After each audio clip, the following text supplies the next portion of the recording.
Hello team, welcome to another ATP Geopolitics video with myself, Jonathan MS Pierce. Ukraine War News Update, second part thereof for the 27th of November 2024. Sorry my last video was so incredibly long. It's a real rich seam of informational resources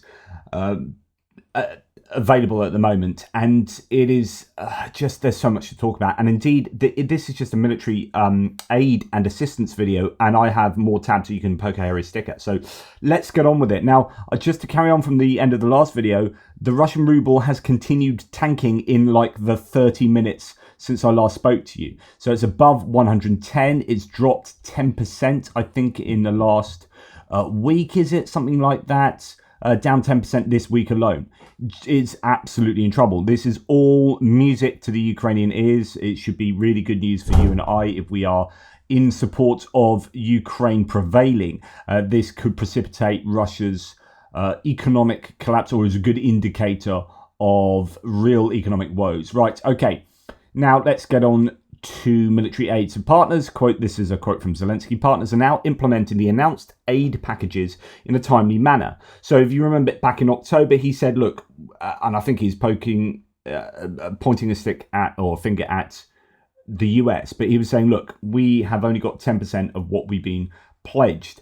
But apparently now they are getting things in a timely manner. So that's really good news. I don't quite understand this. I keep hearing about this amount of money that is coming from the G7 package of $50 billion from frozen Russian assets. So the US and the G7 allies are finalizing the process of providing $50 billion in aid to Ukraine from revenues of frozen Russian assets. I keep hearing that they've got this, they haven't got this, they've got it from this country, that country, these countries, the EU, whatever.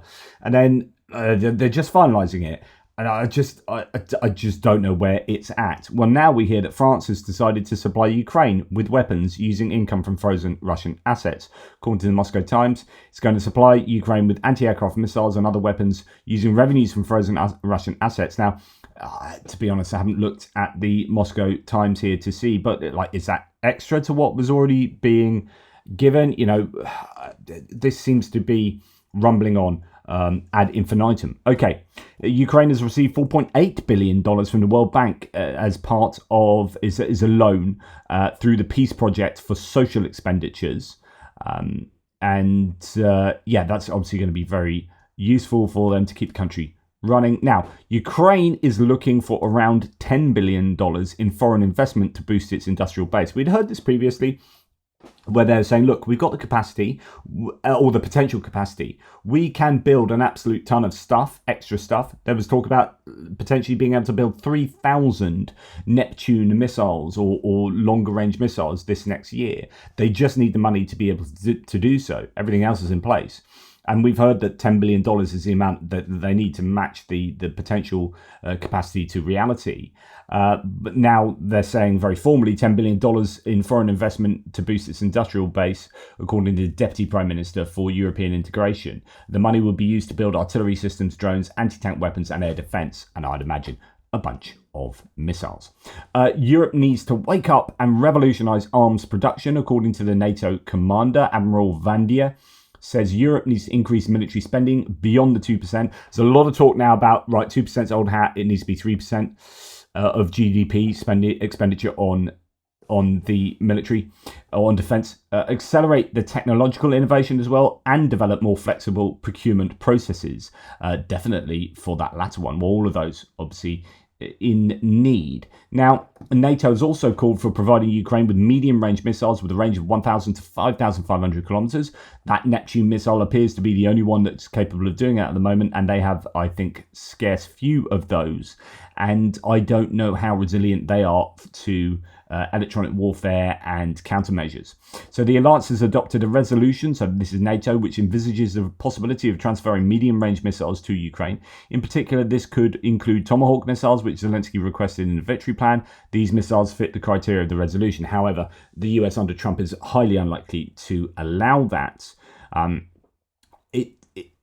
It's also worth noting that quite often when you hear the term long-range missile used, I've probably done it myself, but in the media, often ATACMS are stated to be long-range missiles, and actually they're medium-range missiles. They're not long-range missiles. So just be careful of how you interpret what is being said in the media. Okay. Now, Norway has proposed doubling its aid to Ukraine in 2025. So we heard about this. We heard the right-wing opposition government said we are in a position whereby we've made a load of money out of the war due to the price of oil going up through the roof, and we extract a load of oil from the North Sea, and that funds our sovereign wealth fund, and our sovereign wealth fund is doing very well. Thank you very much. So really, we can afford to help out Ukraine a lot more. We should treble the support we are giving. Well, now we've heard that the government is tabling a motion to give at least $2.75 billion of aid next year, up from $1.37 billion. So that's basically doubling the budget that's in the draft budget. Prime Minister Sturm has said, quote, the situation in Ukraine is more severe and we want Norway to lead in supporting Ukraine's resistance. Absolutely fantastic. Really good news from the Norwegians. It's stuff like this that will keep Ukraine wondering, whether they have enough support outside of the US to keep going in the war, to try and get themselves into the strongest negotiating position as possible, or whether they'll have to capitulate as soon as the US come along and force their hand. Norway are making all the right sounds there, that's for sure. Now, the Federal Ministry for Economic Affairs and Climate Protection is providing the European energy community with a further 65 million euros for the repair of Ukraine's energy infrastructure. This is coming from Germany. So Germany to Ukraine explains the Federal Ministry for Economic Affairs and Climate Action is providing another $65 million. And it's using this fund to finance spare parts and equipment for destroyed energy infrastructure.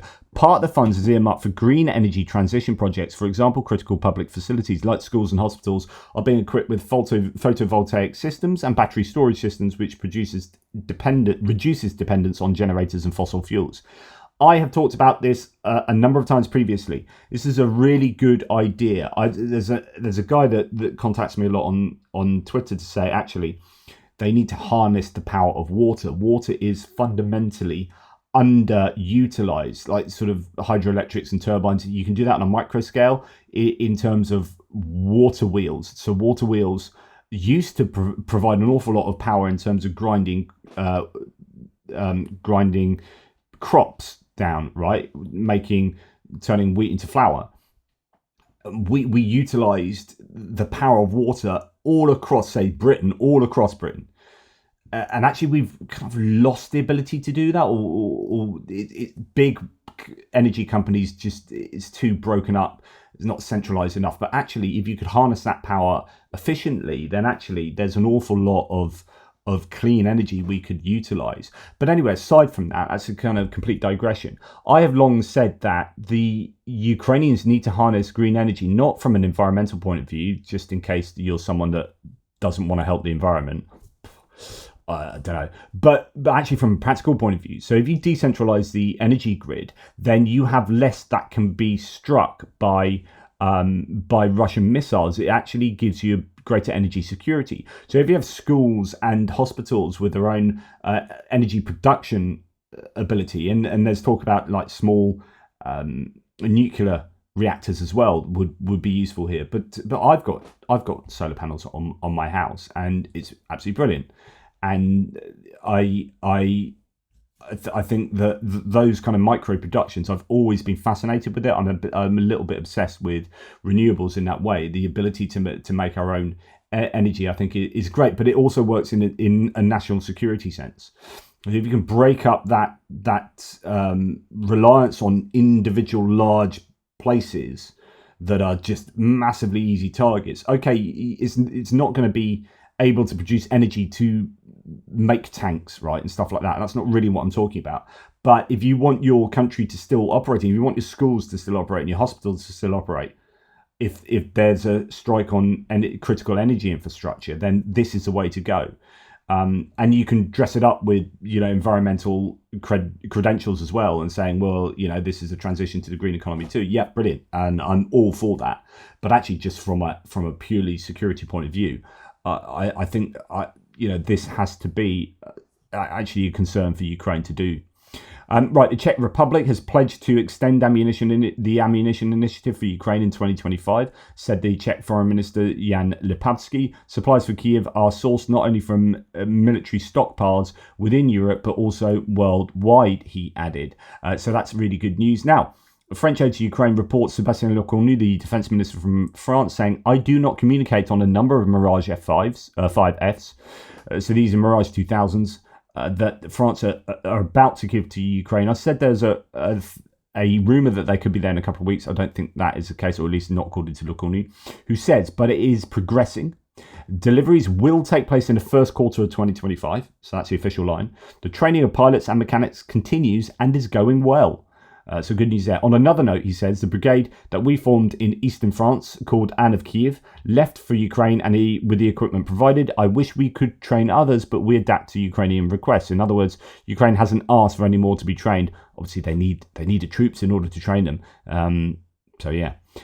There are more than 2,600 Storm Shadow missiles in the world, plus an unknown number in India and Egypt, according to Defense Express. Another thing is that Ukraine has only the available reserve of what is in the arsenal of the UK, France and Italy. That is up to 1,600 missiles. The publication writes, of these, a small part, perhaps up to 100, were used during various operations in 2003 in Iraq.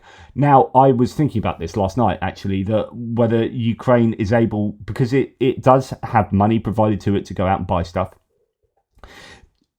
have they approached some of these countries that do have the Storm Shadows? There's an export variety of a variation of the missile. Have they gone and tried to acquire them from abroad? Because if these are missiles that are going to be phased out with France and the UK and Italy too, then I assume they're going to be phased out all around the world because there's no production line for these generally. Scout PG does, I think, have a form of production line.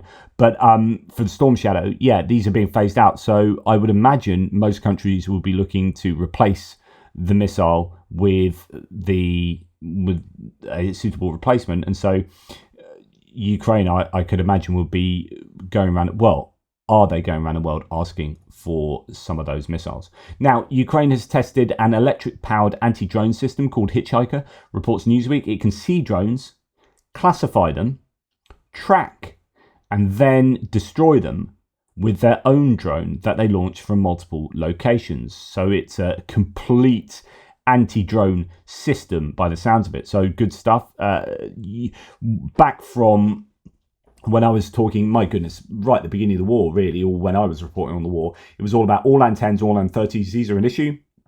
Flying around Ukraine. Ukraine hasn't effectively been able to do anything about them, and they spot for missiles, and the missiles hit critical targets. Since then, Ukraine's done a whole host of things, including Gepards and mobile air defense systems to be able to take those down. You've got manpad stationed around. You've got audio tracking for the larger Shahid drones, but for the reconnaissance drones, you've seen planes get up with people poking out the back with shotguns. You have seen more recently anti-drone drones, so FPV drones take out those reconnaissance drones. Well, now we have a whole system there that is a one-stop shop for taking them out, and that looks really good.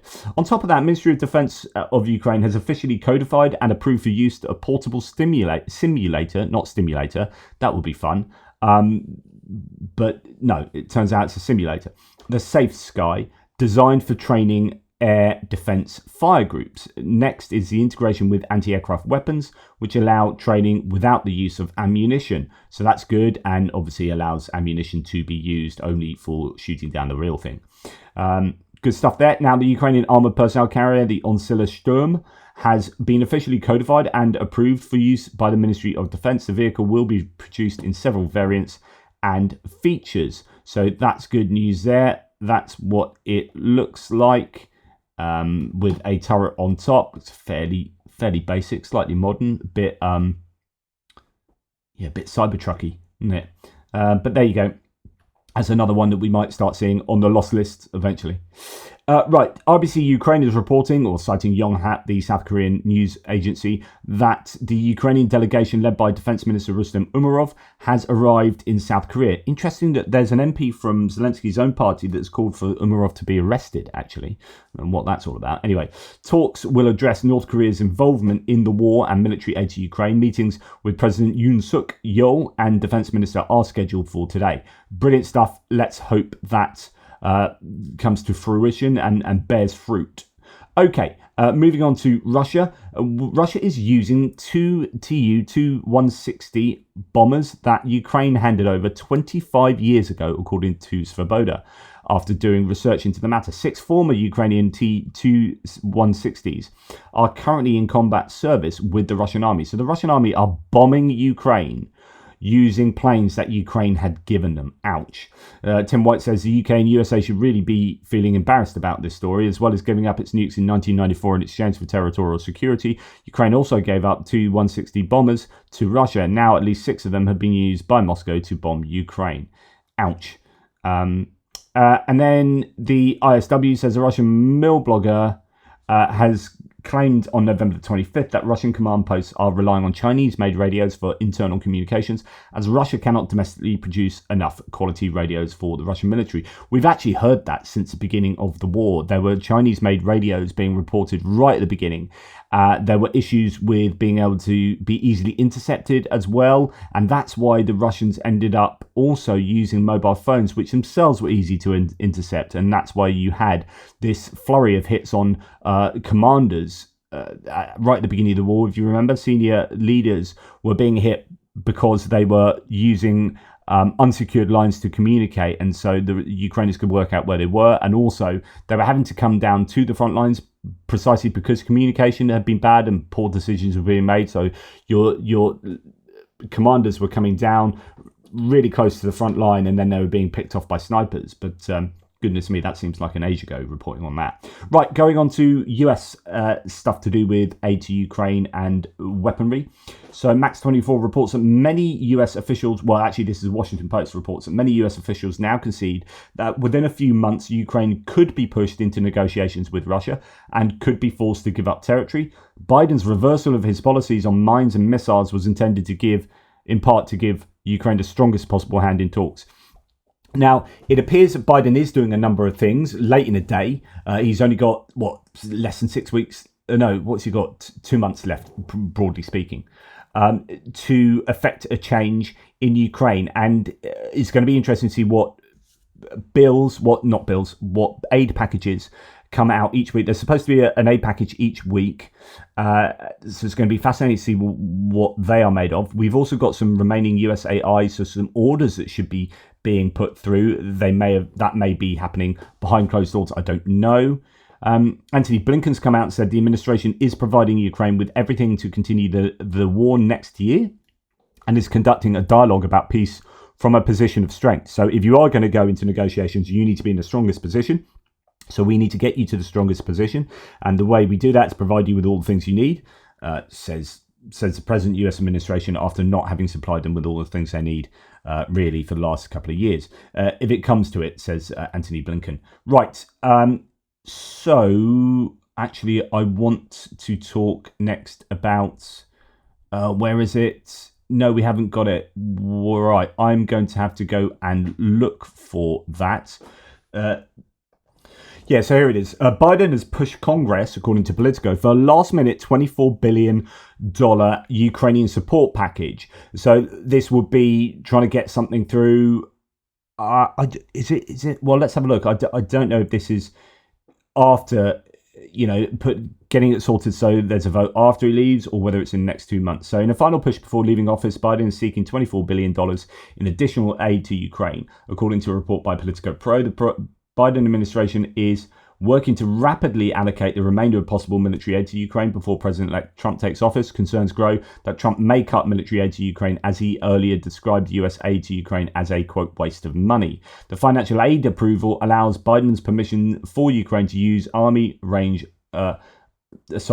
range, here we go, I mentioned this, long-range army tactical missile systems, ATACMS, to hit targets deep within Russian territory. This came after reports of North Korea deploying approximately 10,000 troops to support Russia's invasion. In the latest aid decision, the White House Office of Management and Budget has proposed incorporating the aid package into upcoming government funding legislation to avert a potential shutdown. According to the report, the proposed aid package breaks down into two key components: $8 billion for the Ukraine Security Assistance Initiative to fund US company contracts for arming Kyiv, and $16 billion to replenish US weaponry stocks. So interestingly, this isn't so much to support Ukraine, or the vast majority of it, $18 billion of it, so 2/3, is to buy stuff back for the US stocks, which will be better, newer stuff, and it could be that gets through, possibly. I mean, if you're being as positive as possible, it could get through on the back of that,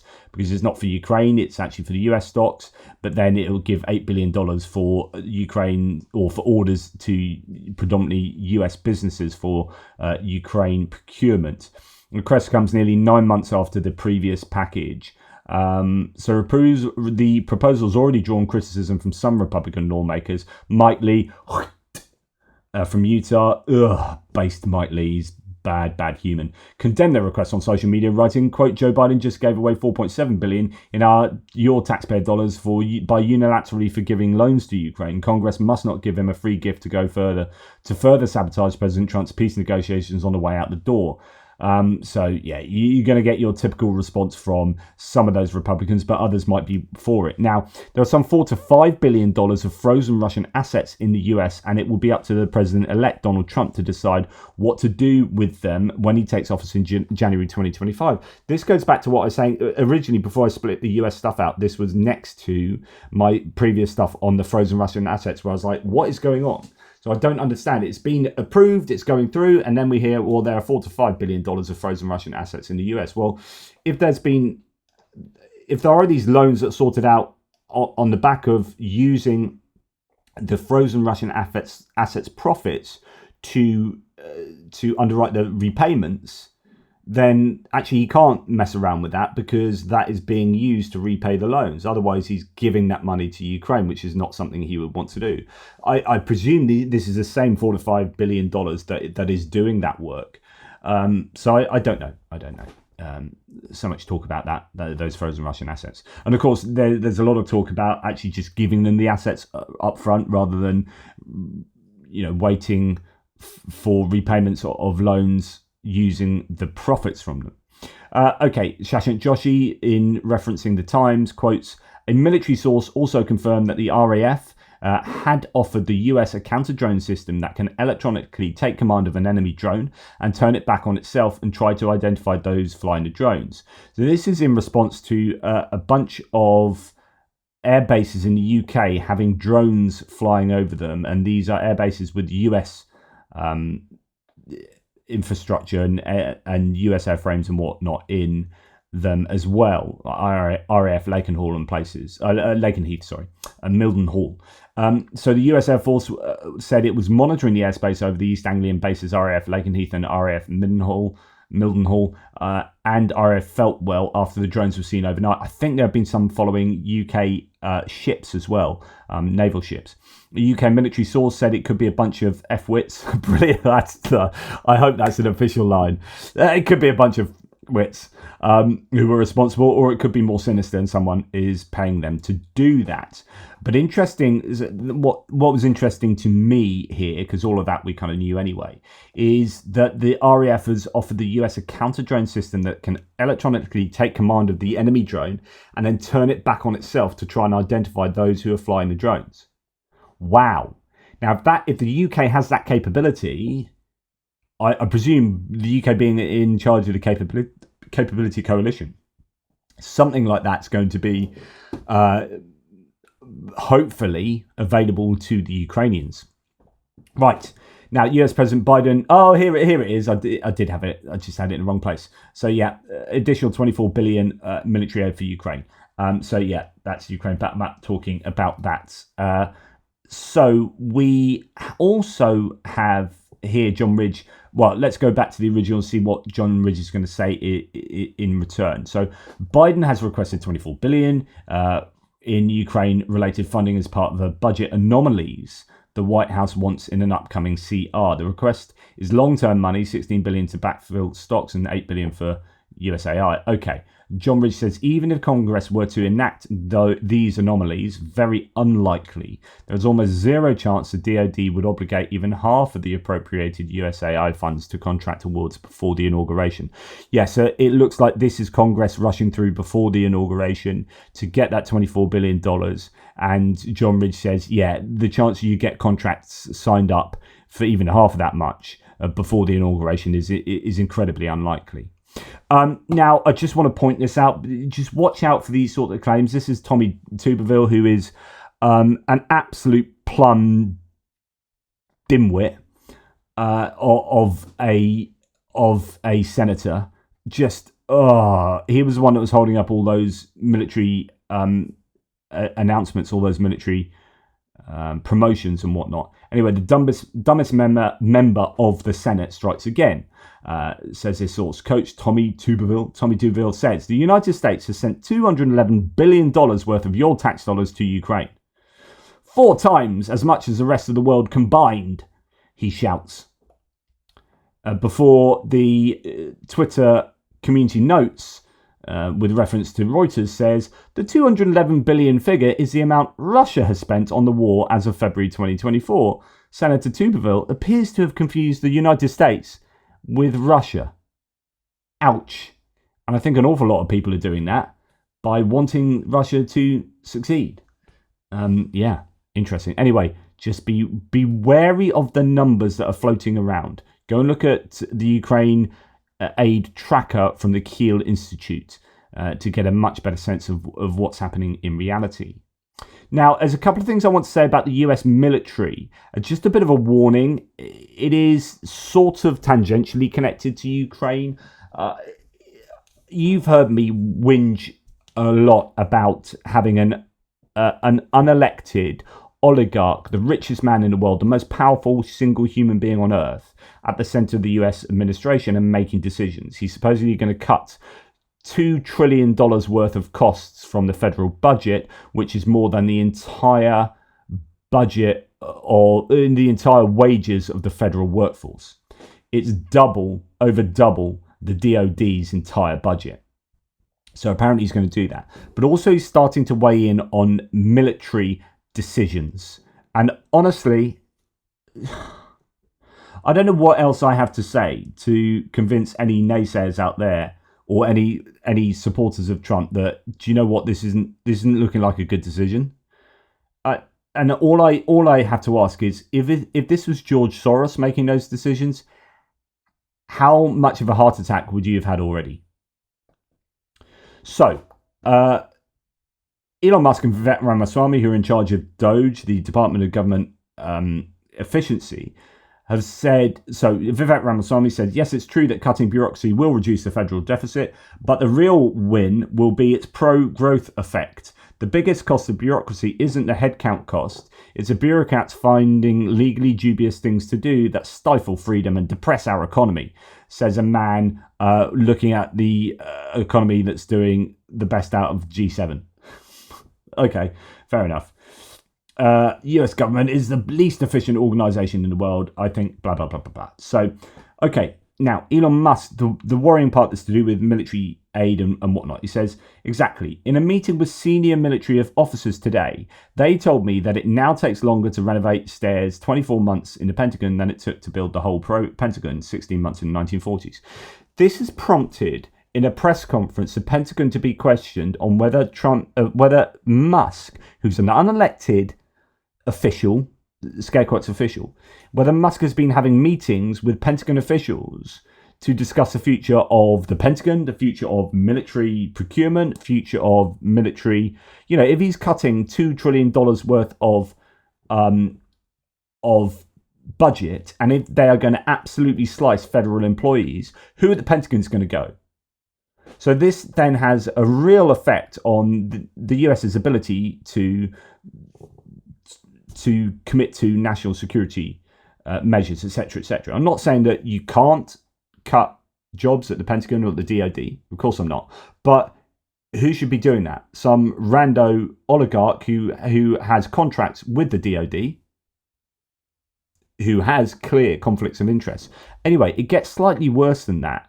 So anyway, this has caused a lot of hoo-ha, and the Pentagon's come out and said, no, we've not heard from Trump. So from Musk. So who is Trump talking? Who is Musk talking to? Like all of these senior military officers that he's speaking to, who are they? Then he gets on Twitter and says, meanwhile, some idiots are still building manned fighter jets like the F-35. And he's looking at unmanned drones swarming, right? He says, okay, you got AI swarming drones. Look at the amazing stuff they're doing. Why the hell are we spending money on the F-35? And here you've got Elon Musk saying the F-35 design was broken at the requirements level because it was required to be too many things to too many people.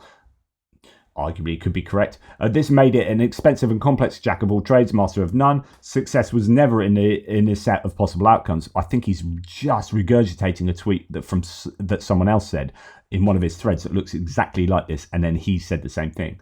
This made it an expensive and complex jack of all trades, master of none. Success was never in the set of possible outcomes, and manned fighter jets are obsolete in the age of drones anyway. Will just get pilots killed. So he's now weighing in on big procurement and military strategy decisions almost. And now, okay, he may not be making decisions on this, but if he's the guy that's going to be responsible for cutting all of this wastage, and he's now publicly saying the F-35 is essentially saying it's wastage, then you are getting an unelected person getting involved in military procurement decisions in a domain with which he has contracts, in which he has contracts. It's just so problematic. So Adam Marler here says, Elon Musk is proof that you can be incredibly intelligent on some things and just completely out of your depth on others. The F-35 is a masterpiece of technology, and you'd be stupid not to try and develop it. The F-35 can deliver more capabilities at its price point than any drone could dream of. If you think this is a personal insult to yourself or Elon Musk, that's on you. I respect the guy, but just this take is just trash. As this account so pointedly put it, if you want an expendable drone swarm that can fill the capabilities of the F-35, you want a cruise missile with no spotting. If you want a reusable drone that fills the same mission, you want a more expensive, more vulnerable F-35. Neither of those options end up being cheaper than the F-35 and its assorted payload. And in fact, this is going off on the internet. Lots of people are arguing over this. It's extremely obvious that Musk's true bosses, Putin and Xi, are terrified of the F-35, a plane that the plane that just wreaked havoc on sophisticated Iranian air defences and returned without a scratch. Musk shouldn't be allowed within 5,000 miles of the Pentagon, much less affect its budget. Honestly, guys, frickin' warning bells are going off. Warning bells. What the frick is Musk doing anywhere near the government? Get him out. But you've got people who love this. Here's a Turkish, I think, journalist, and the F-35 design was flawed at the requirement level. Oh, there you go. That was the one that looked like it was exactly what Musk just. So yeah, so Musk's tweet there was exactly what this tweet was. Now I don't know whether this person's hashtag Elon Musk, or maybe this person's looked at Elon Musk's what they've said it's that way round. Either way, you have got lots of people on the internet now going, yeah, Musk is absolutely right, blah blah blah. These armchair generals. I don't know. I'm not an expert, right? But I would probably defer to Pentagon experts and design experts on the F-35. Elon Musk is crapping on the F-35, and suddenly all the crypto shills and meme accounts are posting anti-jet propaganda. Please remind me again what happened when the F-35 visited Tehran last time. It's almost as if Elon has an agenda to undermine US military industry. It is insane. So anyway, just in case you're interested, Ryan Macbeth, I'm not going to play it now, it's a 10-minute video, but Ryan Macbeth has done a whole video on why Elon Musk is wrong, why he doesn't know what he's talking about. So Elon Musk is wrong about the F-35. Essentially, what the F-35 can do and the payloads it can have, you're trying to say that drones can do what the F-35 can do, and they can't. They can't. These are two separate things. So shut up type thing. Anyway, just the warning is when you start getting an oligarch involved in your in military matters, you are, I don't know, you're just on a one-way ticket to corruption land. Just, I think it's just such a dangerous position the US is potentially in at the moment. Just be warned, guys. Be warned. Anyway, thanks for listening. Take care, guys, and I'll speak to you soon.